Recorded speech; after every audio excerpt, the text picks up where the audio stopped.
복된 걸음의 인도함을 받을 수 있도록 은혜를 더하여 주시옵소서. 함께 하실 것을 믿고 간구하며 예수 그리스도 이름으로 기도합니다. 아멘. 네, 하나님 말씀 보도록 하겠습니다. 히브리서 11장 23절 말씀입니다. 히브리서 11장 23절 말씀, 저와 여러분이 한 목소리로 합독하도록 하겠습니다. 한 절입니다. 합독합니다. 시작. 믿음으로 모세가 났을 때에 그 부모가 아름다운 아이임을 보고 석 달 동안 숨겨 왕의 명령을 무서워하지 아니하였으며. 아멘. 우리 주변에 있는 분들에게 이렇게 인사하도록 하겠습니다. 당신이 금요철에 온 걸 보고 하나님께서 놀라셨습니다. 네. 하나님 왜 놀라셨냐면 원래 안 올 사람들인데 여기 와서 놀라셨습니다. 네. 저는 제가 목사라는 것을 가끔씩 느낄 때마다 깜짝깜짝 놀랍니다. 하나님 저에게 은혜를 주셨기 때문에 제가 이런 직분을 감당하고 있다는 것 자체가 감사한 그 은혜가 있습니다. 우리 빛과 소금 교회가 내가 예배드리는 걸 당연하게 생각하지 마시고 그 예배드리는 것 자체를 허락하신 하나님이 너무나 위대하시고 너무나 크신 분이라는 것들을 깨달으면서 감격이 있는 예배를 드리시기를 주님의 이름으로 축원합니다. 네, 오늘은 히브리서 11장 23절의 말씀을 가지고 불법의 믿음이라는 이상한 제목으로 하나님 말씀 증거하도록 하겠습니다. 우리가 이 땅을 살아가면서 뭔가 불법이다라고 얘기하는 것 자체가 많은 사람들에게 이렇게 거리낌을 줍니다. 예를 들면 운전하시는 분들 가운데 불법 유턴 이렇게 얘기하면 뭔가 되게 큰 잘못을 저지른 듯한 느낌이 드시죠? 네, 그런 느낌이 드는 것처럼 이 불법이라는 단어가 누군가에게 좋은 긍정적인 이미지로 들려지는 일은 거의 없습니다. 그래서 여러분 예를 들면 이 땅에 살아가면서 이거 불법이야 라는 이야기를 들으면 그 이야기 한마디에 많은 사람들이 자기 행동을 멈추거나 자기가 진행하는 일들에 대한 다시 고민을 하기 시작하는 그런 일들이 벌어진다는 거예요. 저는 오늘 이 성경의 말씀을 통하여서 믿음이라고 하는, 히브리서가 믿음장인데 이 믿음이라고 하는 것이 무엇인지를 성경이 우리에게 가르칠 때에 우리가 알고 있는 믿음의 개념과 기준이 정말 성경적인가, 그리고 성경이 말하는 기준은 도대체 무엇인가를 다시 한번 살펴보면서 그 은혜를 누리시기를 소망합니다. 자, 오늘 본문을 보시면 먼저 우리 목요일 날도 이 믿음장을 가지고 공부를 했는데 믿음으로라는 단어가 있어요. 그죠?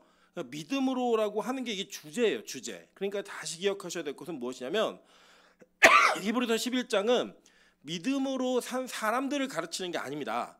믿음이 어떻게 사람들을 살게 하는가를 가르치는 거예요. 그러니까 뭘 배우는 거예요? 사람을 배우는 거예요? 믿음을 배우는 거예요? 믿음을 배우는 거예요. 믿음을. 그러니까 이 믿음으로 계속 반복되잖아요. 성경이 말하는 진짜 믿음이 무엇인지 히브리서 기자는 구약에 있는 사건들 속에, 구약에 있는 사람들 속에 역사했던 믿음이 그들로 하여금 어떤 인생을 살게 하였는가, 그것을 통하여 신약을 살고 있는 저와 여러분에게도 동일하게 얘기하는 거예요. 믿음이면 이렇게 산다는 거예요.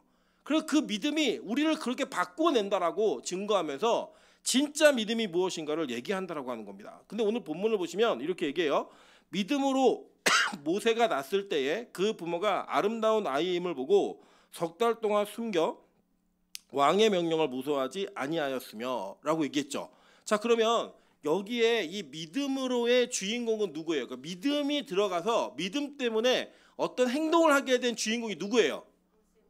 네, 모세의 부모죠. 네, 그 부모의 이야기를 하더라는 거예요. 이거 모세 얘기하는 거 아니에요? 오히려 모세 이야기는 24절에 있습니다. 24절에 보시면 믿음으로 모세는 장성하여 바로의 공주의 아들이라 칭함받기를 거절하고, 이거예요. 그러니까 23절은 누구의 믿음인 거예요?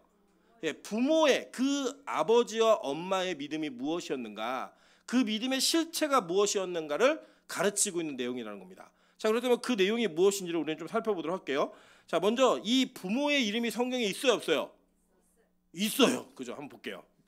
출애굽기 6장 20절입니다. 다 같이 한번 읽어보실게요. 시작. 아므람은 그들의 아버지의 누이 요게벳을 아내로 맞이하였고 그는 아론과 모세를 낳았으며 아므람의 나이는 137세였으며. 자, 이게 의역을 하면 쉽게 말하는 단어로 아므람은 누구랑 결혼했어요? 고모하고 결혼해요. 고모하고. 예, 요게벳이라 했는데, 예, 요게벳은 누구예요? 아므람의 고모였어요. 고모. 그러니까 이게 이상하죠. 예, 원래는 율법에는 고모와의 결혼을 금하고 있죠. 하면 안 된다라고 얘기하고 있어요. 근데 여기 성경에 보니까 이 결혼은 좀 특이해요. 여러분, 그리고 이 아므람이 6장 20절을 보시면 아므람의 족보가 레위의 족보입니다. 근데 아므람과 레위가 무슨 관계인지 아세요? 찍어보세요. 자, 아므람은 레위 족보 사람이에요. 그러면 레위가 위겠어요? 아므람 위겠어요? 어려우세요 이게? 자, 아므람은 레위 족보의 사람이에요. 그럼 레위하고 아므람은 무슨 관계예요? 찍어보세요. 찍어서 맞으면 기억난다니까요. 부자. 땡. 좀 더 멀어야 돼요. 그 손자. 예. 할아버지하고 손자의 관계인 거예요. 예. 그러면 자 보세요. 그러면 이 요게벳은 레위하고 무슨 관계예요? 아, 어려우세요? 자, 족보를 들어보시면 고모하고 나하고는 몇 촌이에요? 촌수 모르세요? 촌수? 삼촌이죠, 삼촌. 예. 촌수는 삼촌이잖아요. 그러면 아버지 때하고 맞는 거니까. 그러면 이 레위하고 요게벳은 무슨 관계예요? 그쵸? 부녀 관계죠. 이거 어려우세요? 아, 한참 생각해. 이게 옛날 같으면 금방 생각나셨는데 연식이 좀 이제 되시니까 이제 어쩔 수 없는 이런 일들이 벌어지는 겁니다. 그러니까 이게 뭐냐면 레위하고 이렇게 멀지 않은 사람들의 결혼이 있는데 그 결혼이 우리가 생각하기에 이상한 결혼하더라는 거예요. 어떤 결혼했냐면 고모하고 조카하고 결혼을 해가지고 그렇게 낳은 아들이 누구예요? 모세라고 얘기하는 거예요. 그 이전에는 미리암도 나왔고 아론도 나왔어요. 그리고 이렇게 이야기하는 그 족보 속에 우리가 이해할 수 없는 족보를 통하여 예수 그리스도의 모형인 모세가 오더라는 거예요. 성경이 우리에게 그걸 가르치고 있는 겁니다. 여러분, 근데 이것은 뭐에도 어긋나는 거냐면, 물론 그때에는 주어지지 않았지만 모세에게 주어진 율법에 의하면 고모하고 조카하고 결혼하면 돼요, 안 돼요? 안 돼요. 하지 말라고 얘기했다고요. 성경이 금하고 있는 결혼이 그렇게 이루어지는 거예요. 그 이루어짐으로 말미암아 누가 태어나느냐? 바로 이스라엘 공동체 전체의 구원자의 모형인 모세가 태어나더라는 거예요. 그래서 태어나서 이 모세가 역할을 하는데 한번 볼게요. 출애굽기 2장 1절부터 3절 한번 보겠습니다. 출애굽기 2장 1절부터 3절. 자, 시작. 레위 가족 중 한 사람이 가서 레위에게 장가들어 그 여자가 임신하여 아들을 낳으니 그가 잘생긴 것을 보고 석 달 동안 그를 숨겼으나 더 숨길 수 없게 되매 그를 위하여 갈대 상자를 가져다가 역청과 나무진을 칠하고 아기를 거기 담아 나일 강가 갈대 사이에 두고. 자, 근데 성경은 뭐라고 하냐? 레위 가족 중 한 사람이 가서 레위 여자에게 장가들었더니라고 얘기하더라는 거예요. 그래서 이 장가듦을 통하여 하나님은 누굴 준비하시냐? 구원자를 준비하고 있는 거예요. 여러분 잘 보시면 성경은 이렇게 우리가 이해할 수 없는 도덕 윤리를 벗어나는 결혼의 관계를 통하여서 하나님의 구원의 그 손길이 이어지는 일들을 가감없이 증거합니다. 예를 들면 여러분 유다와 다말 이야기 아시죠? 유다와 다말은 시아버지와 며느리의 동침으로 인해 누가 태어나요? 베레스가 태어나죠. 세라와 베레스가 태어나가지고 그 예수 그리스도의 족보가 이어지는 그 족보를 이어가면서 뭐라고 얘기해요? 유다가 내가 나보다 옳도다라고 하는 의의를 그에게 전가시키더란 말이에요. 그러니까 성경이 우리가 알고 있는 기존의 상식과 윤리를 다 뒤집어 엎는 특별한 방법으로 구원의 역사를 이루어 가더라는 겁니다. 여러분 그래서 계속 보시면 자 여기에 이 레위 출애굽기에 보시면 출애굽기 2장에 어떠한 일이 있냐면 지금 바로가 하도 이 이스라엘 백성이 커지니까 법을 정해요. 어떤 법을 정했죠? 처음에는 어떤 법을 정했어요? 법이라기보다는 이게 산파들에게 명령을 내리죠. 무슨 명령을 내렸어요? 가갖고 누구 태어나면 남자가 태어나면 죽이고 여자가 태어나면 살려라고 얘기했단 말이에요. 근데 이 산파들에게 하나님께서 은혜를 주셨죠. 이 산파들이 살려요, 죽여요? 다 살려요. 그래 바로가 물어. 야, 너 왜 살려? 그랬더니 아니 우리가 가기도 전에 이미 애를 낳아버렸어요. 너무 건강해가지고 일을 열심히 한 거예요. 여러분 그 이스라엘 백성, 히브리 백성들이요 벽돌 만들었다고 얘기하잖아요. 그 벽돌이 그 피라미드신 돌들이에요. 그러니까 얼마나 일을 열심히 했겠어요. 그러니까 우리 여성분들도 일 열심히 하시면 금방 납니다. 예, 제가 이제 어젠가 그젠가 우리 혜영 집사가 생일이어가지고 승건사님한테 낳느냐고 고생했더니 고생 하나도 안 했대요. 그냥 순산했대요. 그냥 어떻게 나온지 모르겠다 다 나왔다고 얘기하시는데 그 권사님이 이때 태어났으면 히브리 여자예요. 그냥 막 스푼 그냥 막 낳는 거예요. 막 이게 낳으니까 이 사람들이 감당이 안 되니까 바로가 뭐라고 얘기하냐면 그럼 이제부터 사내 아이 낳으면 다 나일 강물에 던져라고 명령을 내렸어요. 그건 뭐예요? 왕이 명령하면 그건 뭐가 되는 거예요? 법이에요. 어명이요. 그럼 끝이에요. 그냥 왕이 이야기했다. 그러면 더 이상 그 법을 어길 수 없는 법이 된다는 거예요. 그런데 이 히브리인들 중에 레위 가족의 한 남자와 한 여자가 결혼을 하여서 아이가 태어났는데 그 아이가 너무 잘생겼어요. 예. 여러분 잘생겨 살아남아요? 예. 딱 봤는데 못생겼으면 어떻게 해요? 던져. 다 던질 수 있었는데 던지기 너무 잘생긴 거예요. 태어났는데 정우성이야. 어떻게 던져 얘를? 못 던지는 거죠. 태어났는데 한가인이야. 이거 어떻게 던져요? 못 던지는 거예요. 근데 이 모세가 태어나서 던지지 않았던 그 부모는 잘 보세요. 그 시대에 많은 히브리인들은 다 바로의 명령을 어겼어요? 아니면 어기지 못했어요? 어기지 못했어요. 그래서 자기가 낳은 아이를 낳는데 남자면 어떻게 했어요? 다 강물에 던졌다고요. 왜요? 그게 법이었으니까. 그 법이 그 이스라엘 공동체 전체를 통치했고 지배했단 말입니다. 그래서 더 이상 그들은 이 세상의 권력에, 즉 이 바로의 머리 위에 쓴 두건이 있죠. 예, 그 두건에는 뭐가 항상 있었어요?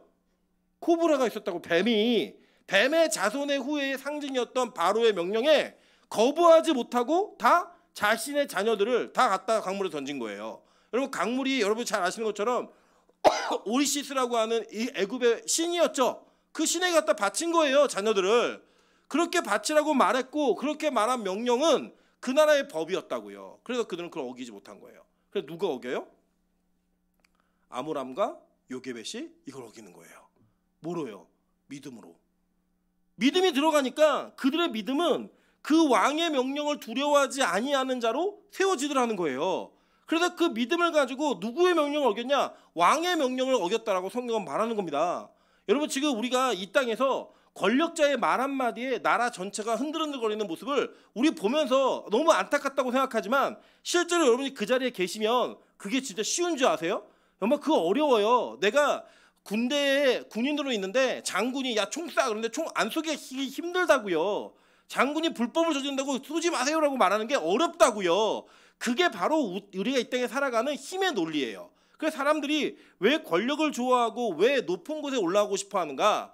왜 남들보다 우위에 서고 싶어 하는가? 그건 뭐냐면 자기가 말하는 대로 행동하고 내가 원하는 대로 움직여지는 그 모습을 우리는 기뻐하기 때문입니다. 그리고 그것에 종속되어지고 굴복함으로 인해 무언가 얻어질 수 있다면 뭐라도 하는 거예요. 진짜 핥으라면 핥고 빨라면 빨고 다 하는 거예요. 왜요? 그렇게 해야지만 그 권력자와 그 힘을 가진 사람의 힘을 내 것처럼 사용할 수 있기 때문이에요. 우리 인간은 그렇다고요. 그래서 그 사람이 내린 명령을 거부하는 게 쉽지 않아요. 여러분 생각해 보세요. 사장이 야 너 이번 주에 주일날 예배드리지 말고 일하러 나와. 안 나오면 잘라버릴 거야 라고 얘기하면 여러분 그거 안 나가기 쉬우시겠어요? 저는 그리스도인이어서 나갈 수 없습니다 라고 말하는 거 어렵다고요. 할 수 없어요. 누군가 부당한 명령을 내리면서 이렇게 해 라고 말했을 때 나는 그리스도인이어서 그렇게 할 수 없습니다 라고 말하는 거 쉽지 않아요. 그게 바로 이 땅이 가지고 있는 힘이라고요. 그 힘을 두려워하지 않는 자가 누구였어요? 아므람과 요게벳이었다고요. 그들이 뭐 했는지 아세요? 왕의 명령을 어기는, 즉 애굽의 법률을 어기는 불법을 행하더라는 거예요.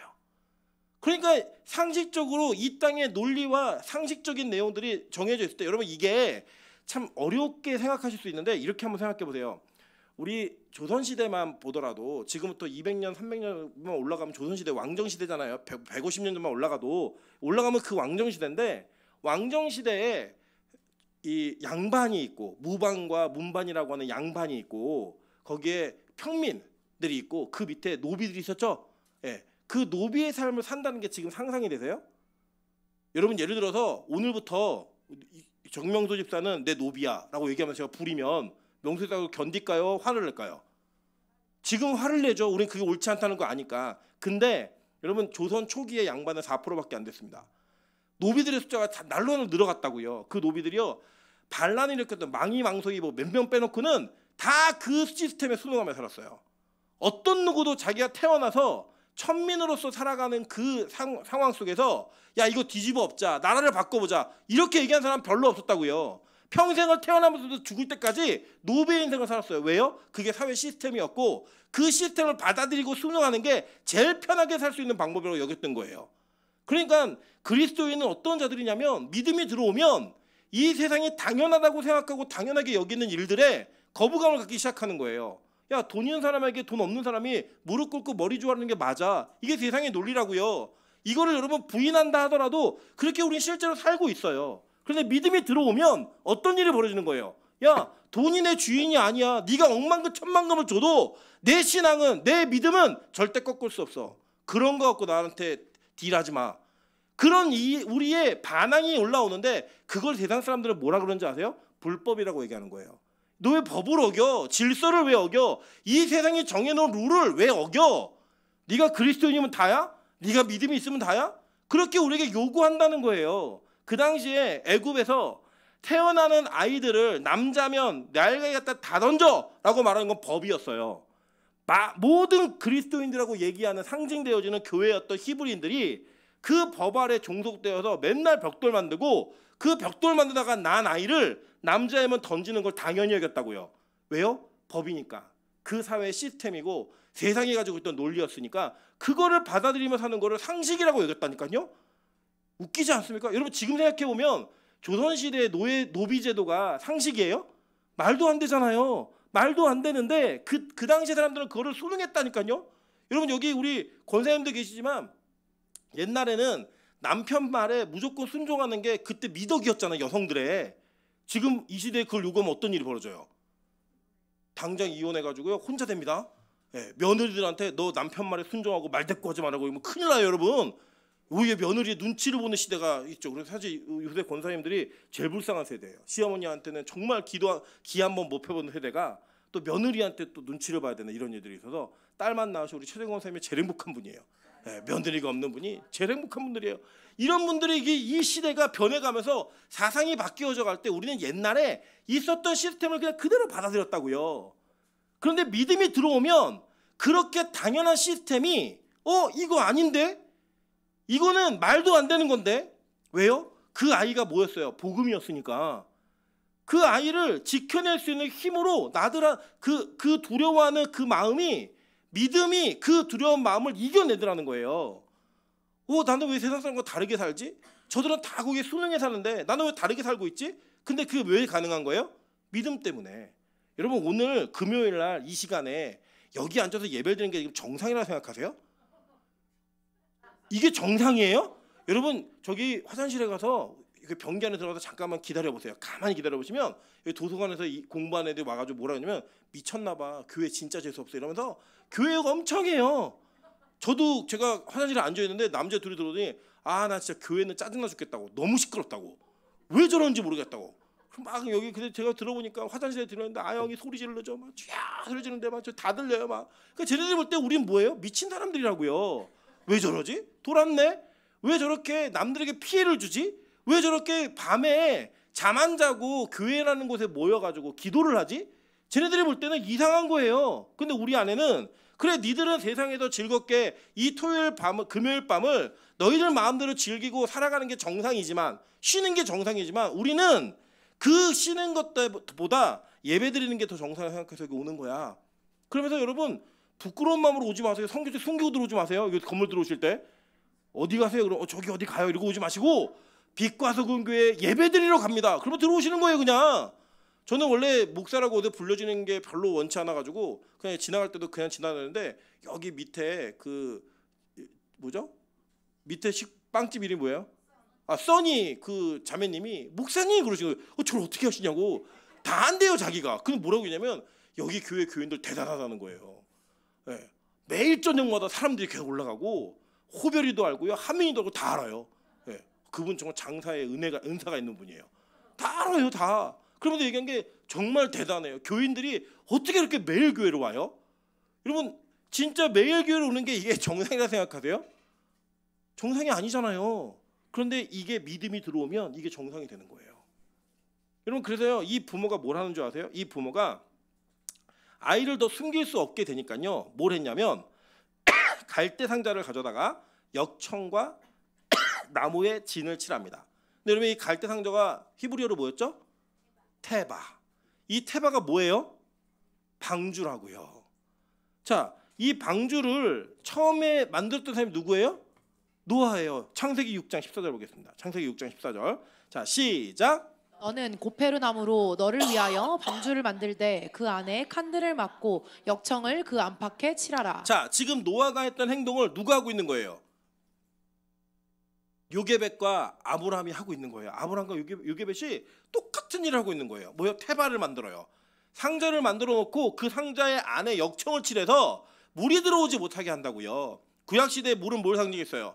죽음과 심판을 상징했다고 얘기했죠. 그 물이 새어 들어오지 못하도록 보호하는 일들을 한 거예요. 그게 뭐였어요? 구원의 방주였잖아요. 그 예배 행위를, 하나님께서 주신 그 예배 행위를, 고페르라고 하는 단어가 속죄라는 단어죠. 예, 그 죄사함의 행위를 그는 평생토록 한 거예요. 노아도 미친 할아버지잖아요. 매일매일마다 나무로 배를 지어가면서 너 왜 배 만들어? 홍수가 올 거야. 미쳤네. 저 할아버지 미쳤네. 돌았네. 왜요? 그전에는 비가 오거나 바람이 불거나 이런 일 없었잖아요. 홍수 이후에 일어나는 일이니까 말도 안 되는 일을 하고 앉아있네. 그랬다고요. 여러분, 세상에 볼 때 우리가 그렇지 않겠어요? 매일매일 역청을 칠하고 방주를 짓는 테바를 만드는 이 행위가 여러분 세상 사람들 볼 때 정신 나간 모습이라고요. 근데 이게 왜 가능한지 아세요? 왜 가능해지는 줄 아세요? 믿음이 들어오면 가능해지는 거예요. 여러분, 믿음 떨어져 보세요. 내가 무슨 짓을 하고 있었지? 이 생각이 든다고요. 옆 사람에게 인사하겠습니다. 나 제정신 돌아오면 안 됩니다. 우리 제정신 돌아오면 안 돼요. 왜요? 제정신이 돌아오면 옛날의 나로 돌아간다니까요. 옛날의 나로 돌아가면 이 예배 행위가 여러분 합당하다 생각하세요? 아니요, 오히려 이 시간을 즐기고 쉬고 편하게 보내는 것이 합당하다고 여기는 게 우리의 실제 모습이라고요. 여러분, 그걸 보여주는 거예요. 기독교인들은 나 믿음이 들어오니까 세상이 당연하다고 생각하는 것들, 세상이 옳다라고 생각하는 것들이 나한테는 별로 옳지 않아. 나는 그게 거부감이 들어. 그래서 세상과 다르게 불법적 행동을 하는 거예요. 저 정신 나갔네? 이상하네? 정상이 아니네? 이게 뭐예요? 다 원래의 범주를 벗어났다는 거 아니에요? 이 원래의 범주를 벗어난 사람들을 뭐라고 부르는지 아세요? 변태라고 부르는 거예요. 변태, 여러분. 우리는 이 세상의 변태라고요. 세상이 추구하고 세상이 원하고 세상에 갖고 싶어하는 것들이 아니라고 말해야 되는, 실제 우리의 모습은 그렇지 않은데 아니라고 말할 수밖에 없게 하나님이 우리를 이끌어 가시는 거예요. 여러분, 그게 바로 하나님께서 예배자로 부르신 여러분이 이 땅에 살아가는 방식인 거예요. 오늘 아브라함과 요게벳이 그렇게 사는 거예요. 그래 뭐예요? 방주 짓는 거예요. 거기에다가 나무 역청을 칠하면서 믿음으로 그 복음을 지켜가는 일을 하는 거라고요. 그래 몇 달을 숨겼어요? 석 달을 숨기다가 그 일을 하는 거예요. 한번 볼까요? 석 달을 숨긴 일들이 어떻게 일어나나? 볼게요. 사무엘하 6장 11절입니다. 자, 여호와의 궤가 가드 사람 오베데돔의 집에 석 달을 있었는데 여호와께서 오베데돔과 그의 온 집에 복을 주시니라 라고 얘기해요. 석 달 동안 뭐가 머물렀어요? 네, 벗게 상자가 머물렀다고요. 물론 똑같은 단어 아니에요. 벗게는 아론이라는 단어예요. 이 단어, 또 상자가 머무르면서 그 상자가 머물러 있을 때 그 집에 뭐가 임했어요? 복이 임했어요. 그런데 여러분, 이게 정식이에요? 아니에요? 지금 원래 벗게 어디 있어야 돼요? 성막 안에 있어야 되잖아요. 지성소 안에 있어야 되는데 그걸 끄집어내서 오베데돔의 집에 두고 석 달 동안 그의 집을 축복하셨어요. 여러분, 계속 볼까요? 자, 누가복음 1장 56절입니다. 자, 시작. 마리아가 석 달쯤 함께 있다가 집으로 돌아가니라. 마리아의 이름의 원래 구약 이름이 뭐라고요? 미리암. 미리암이 누구네 집에 석 달 있었어요? 엘리사벳. 네. 그래, 엘리세바가 구약 이름은 뭐예요? 엘리세바. 누구예요? 엘리세바는 아론의 부인. 구약에 있었던 그 모든 제사장들과 그 집안의 가문의 이름이 그대로 신약에 옮겨지는 거라고요. 옮겨져서 뭘 하고 있느냐? 이 미리암이 석 달 동안 엘리사벳과 함께 동거하면서 그 안에서 뭘 누려요? 예수를 그 품에 품고, 그의 뱃속에 예수를 품고 함께 그 시간을 보내는 거예요. 뭐로요? 기쁨과 감격으로. 세상에 볼 때는 마리아의 임신은 불법이라고요. 정혼한 여자가 그 남자를 가까이 하지도 않았는데 임신이 됐다? 지금 이게 혼전 임신이네, 뭐 혼수네, 이런 시대가 아니에요. 그때는요, 남자가 저 여자 죽여, 불법 행했어, 그러면 죽는 거예요. 그냥 그 불법으로 하나님은 복음을 지켜가시더라는 거예요. 세상이 이해할 수 있는 법이 아니라 세상이 이해할 수 없는 법으로. 여러분, 그래서 기독교는요, 도덕과 윤리와 이 세상이 원하고 있는 그 상식적 내용을 통하여 구원을 이루는 종교가 아니에요. 말도 안 되는 방법으로 우리가 생각할 때 이게 말이 돼? 불법을 가지고 구원하시는 하나님이시라고요. 그래서 누가 구원받아요? 창녀였던 라합이 구원받잖아요. 여러분 그게 구원의 은혜라고요. 세리였던 마태가 예수의 제자로 부르심을 받는 거예요. 세상에 볼 땐 말도 안 되는 거죠. 적어도 잘생기고 깨끗하고 흠이 없고 도덕적 윤리적으로 본인이 될 만한 사람이 예수의 제자가 돼야 될 거 아니에요. 그런데 그런 사람들을 부르시는 게 아니라 누굴 부르세요? 저와 여러분을 부르셔서 하나님께서 이 땅이 볼 땐 불법이에요.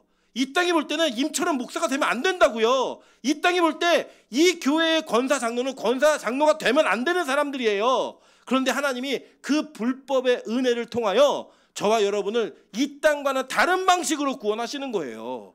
그게 복음이라고요. 여러분 오늘 이 모세의 부모였던 요게벳 그리고 그 아므람은 그러니까 뭐 요게벳의 노래처럼 뭐 눈을 보면서 애기 찰랑 이게 아니라 그들은 믿음이 들어오니까 그 믿음 때문에 이 세상이 원하는 방식과 이 세상이 요구하는 방식대로 살지 않는 믿음으로 그 땅에 살아가는 거예요. 누굴 두려워하잖아요? 왕을 두려워하지 않았다고요. 여러분 지금도요 우리가 막 대통령이 뭐하다 막 욕을 해도요 진짜 대통령 나타나면 욕 못합니다. 면전에 대고 위험에 눌려서 못해요. 할 수 있을 것 같아요? 못한다니까요.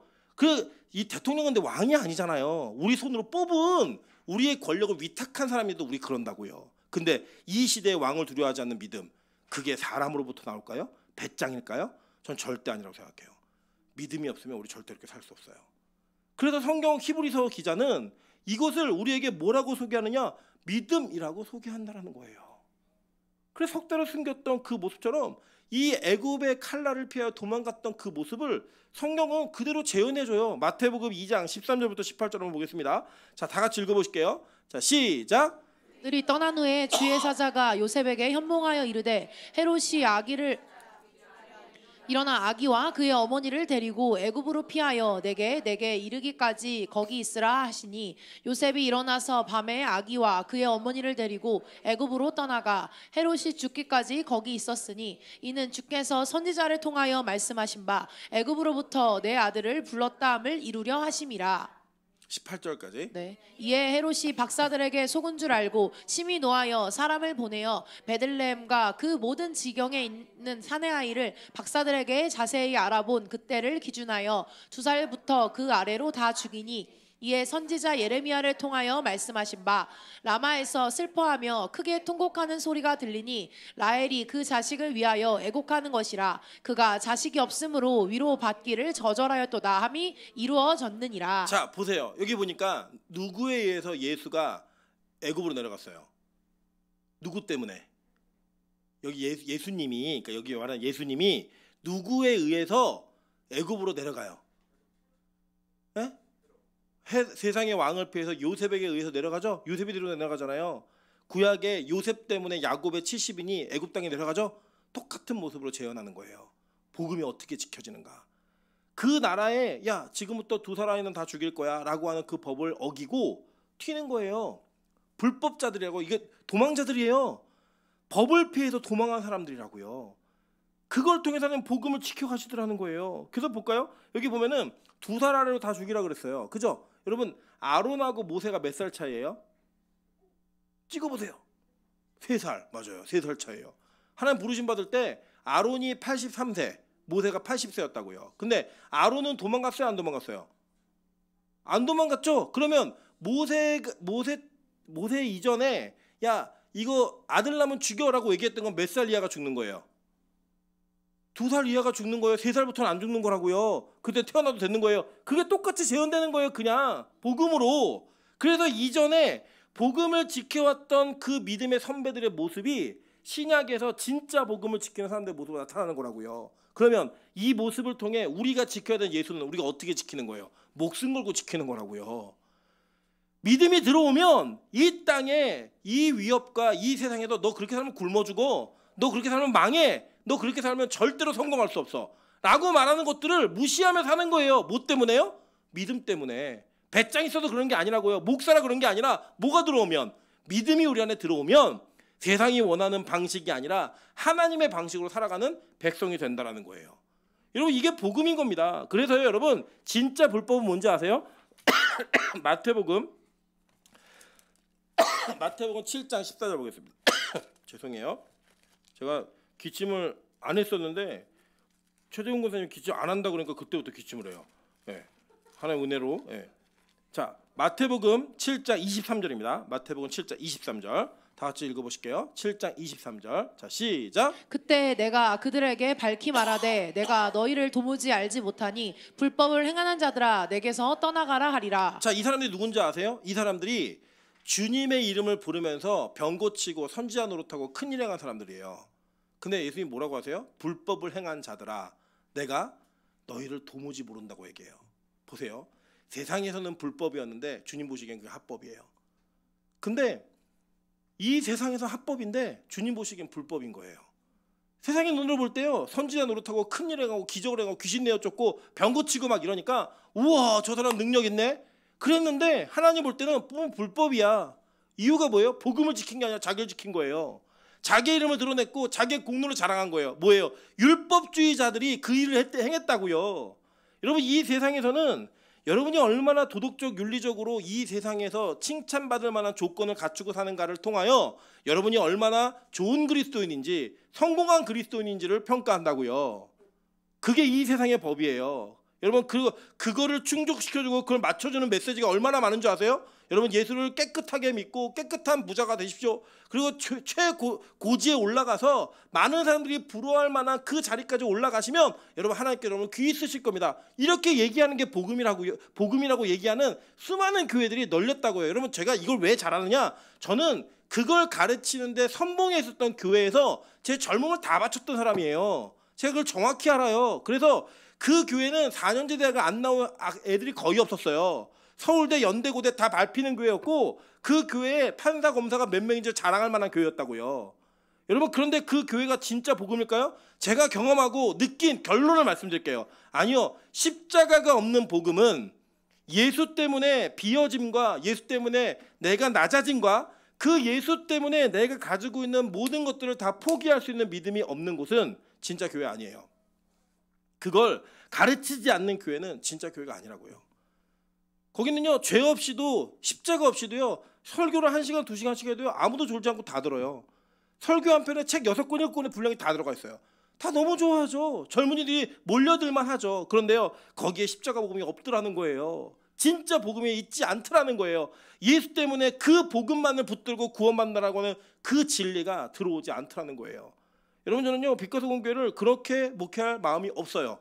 저는 앞으로 주님께서 우리에게 허락하시는 모든 은혜가 끊어지지 않는 한 저는 이 땅의 불법자가 되기를 소망합니다. 이 세상이 원하는 방식과 원하는 기준과 그들이 요구하는 율법적 잣대가 이 교회는 무용지물이 되는 그런 은혜를 저는 보고 싶은 거예요.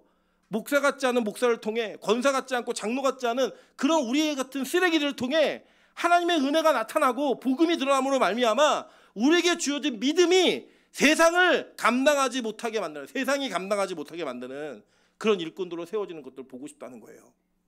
여러분 이 세상의 종교가 부활을 얘기하고 영원한 삶을 얘기하면요 상식적이지 않다고 이야기해요. 우리는 신천지가 그들이 가지고 있는 그 믿음의 그 색깔이 우리랑 다르기 때문에 그들을 인정할 수는 없지만 여러분 제가 그들이 부러운 게 한 가지가 뭔지 아세요? 그 사람들은요 진짜 14만 4천에 들어야 천국 간다고 믿고 저 짓을 하는 거예요. 우리 그리스도인들이 지금 그렇게 살까요? 아마 교회 다니는 우리 중에도 천국 안 믿는 사람도 되게 많아요. 이 땅에서 잘 살면 됐지 무슨 천국이야. 이 땅에 천국에 뭐 죽고 난 다음에 뭐가 있어. 이런 걸 얘기하는 사람들이 정말 많다고요. 가나안 성도라 그래서 거꾸로 하면 안나가 성도가요. 한국에 점점 늘고 있어요. 안나가 성도의 70%가요. 예수 아닌 다른 구원의 방법이 있다고 믿는 사람들이에요. 그게 어떻게 교인이에요? 그 사람들이 나가는 걸 왜 교회가 두려워해야 되고 그 사람들이 교회에 들어오지 않는 걸 교회가 왜 안타까워해야 돼요? 아니라고요. 진짜 복음을 이야기하고 소수가 남더라도 성경이 말한 대로 예수 그리스도 외에는 구원이 없다는 사실을 믿는 그 믿음을 가지고 이 땅에서 사람들이 볼 때 상식적이지 않아요. 불법적이에요. 저 미쳤네? 저 돌았네? 여러분 1월 달에 21일 동안 3번씩 예배드리면 특수한 정상이에요? 아니잖아요. 그 정상이 아닌 삶을 살아가는 거예요. 뭐 때문에요? 믿음 하나 때문에. 왜 그 믿음이 얼마나 위대하고 그 믿음이 얼마나 가치 있으면 제자들이 그거 하나 붙들고 다 죽었을까요? 제자들이 그것 때문에 자기 일생을 포기하고 그거 전하겠다고 돌아다니다가 다 죽었다고요. 그 죽은 자들의 삶이 왜 정말 그렇게 살 수밖에 없었을까요? 저는 요새 진짜 제가 제자들의 내용들을 다시 한번 살펴보면서 너무너무 부러워요. 너무너무. 이유가 뭐냐면 같은 예수를 부르고 있는데 그들은 자기의 목숨이 아깝지 않은, 이 세상에 이해할 수 없는, 이 세상에서 불법이라고 여겨지는 일들이 두렵지 않은 그 모습으로 이 땅을 살아가다가 정말 하나님의 이 하늘나라의 꽃으로 죽었다고요. 형장의 이스라엘이어서. 저는 그런 믿음 아직 없어요. 너무 죄송하지만 여러분의 담임 목사는 아직 그런 믿음이 없어요. 저는 아직 예수 때문에 또 누리는 게 더 많아요. 예수 때문에 저 얻을 게 더 많아요. 그래서 전 예수 열심히 믿어요. 그런데 만약에 예수 때문에 잃은 게 더 많아지고, 예수 때문에 포기해야 될 게 더 많아지고, 예수 때문에 제가 가지고 있는 것들이 다 앗아져 간다면 저 그때 진짜 상담할 수 없어요. 제 믿음이 그 정도 수준이에요. 그래서 너무 억울해요. 같은 성경을 보고 같은 예수를 믿고 있는데, 믿고 있다고 말하는데 그들과 제 삶이 너무 다르거든요. 여러분, 이게 우리 실제 모습 아닐까요? 진짜 지금 이 시간에 예수 믿으면 죽여버리겠어, 누가 칼 들고 들어 설치면 여기서 진짜 예수를 고백하다가 그 칼 맞을 사람 누가 있겠어요? 다 예수님 부인하고 일단 살아야지, 사는 게 정상이지 라고 말하는 게 우리의 모습 아닙니까? 그런 모습 속에 오늘 이 아브람과 요게벳이 무슨 믿음이었는가를 고민해 보시자는 거예요. 진짜 믿음으로 우리 좋은 대학 갈 줄 믿습니다. 믿음으로 이 사업이 잘 될 줄 믿습니다. 믿음으로 이번에 장가 잘 갈 줄 믿습니다. 여러분, 그게 진짜 믿음일까요? 히브리서 기자가 그 믿음을 우리에게 요구하면서, 믿음으로 모세의 부모는 왕을 두려워하지 않고 아이를 3달 숨겼다고 얘기할까요? 여러분, 그 믿음 아니잖아요. 오늘 다시 한번 고민해 보시자는 거예요. 우리에게 무슨 믿음이 있는가? 오늘 이 예배 이후에 우리가 장례식장에 가게 됩니다. 우리 진우 형제와 우리 지원자매 친부 되시고 시부 되시는 우리 박삼순 집사님께서 돌아가셨어요. 아버님이 투병하시기 전까지 교회를 참 열심히 다니셨대요. 근데 그 집안에 큰아들도 믿음이 없고 딸도 믿음이 없어요. 어머니도 믿음이 없어요. 그리고 뭐 진우도 그냥 끌려 나오는 믿음이에요. 여러분, 그 믿음의 그 현장에 우리가 가서 가장 복음을 전하기 좋은 그 시기에 같이 가서 복음 전하고 오는 거예요. 믿고 안 믿고 우리 영역 아니죠. 하나님 하시는 거니까. 그래서 뭘 얘기했는가? 세상이 그 죽음 앞에 다 굴복하고 다 울고 그 절망 때문에 힘들어할 때, 아니야, 세상에는 그거 말고 이게 유한한 세계가 끝이 아니라 다음에 영원한 세계가 있어. 그 세계를 꿈꾸면서 우리는 오늘 사는 거야 라는 이야기 하고 와야죠. 우리가 그렇게 사는 걸 보여주고 와야죠. 저는 우리 빛과 성공교회가 그런 은혜가 있길 소망합니다. 남들이 부러워할 만한, 저 교회는 왜 저렇게 정신 나간 짓을 하지? 들어가 봤는데 진짜 믿으면서 하네? 그 믿음 아니에요? 정말 멋있는 거 아닙니까? 저는 가끔 하늘문의 성도들이 이해가 안 갈 때가 있어요. 나는 엄마니까 여기 이렇게 오지만 저 사람들은 뭔데 이렇게 열심히 오지? 그런데 그 사람들이 가지고 있는 예배의 태도와 모습을 보면요, 진짜 예배드려요. 정말 예배를 너무너무 사모하고 예배를 너무너무 잘 준비해요. 이게 어떻게 가능하지? 저는 그분들 한 분도 한 분 다 알잖아요. 그럴 분들이 아니라니까요. 절대 그런 분들이 아니에요. 우리 한지사님도 와 계시면 그럴 분이 아니에요. 그런데 하나님이 믿음을 주시니까 우리가 그 삶을 살게 하나님 우리를 이끌어 가신 거라고요. 저 우리 빛과 소금교회 그 믿음이 있길 소망합니다. 이 세상을 다른 방식으로 살 수 있는 불법의 믿음, 그 믿음을 소유하고 반드시 천국의 백성 되는 저 여러분 되시기를 주님의 이름으로 축원합니다. 이 시간 내 안의 한계를 넘어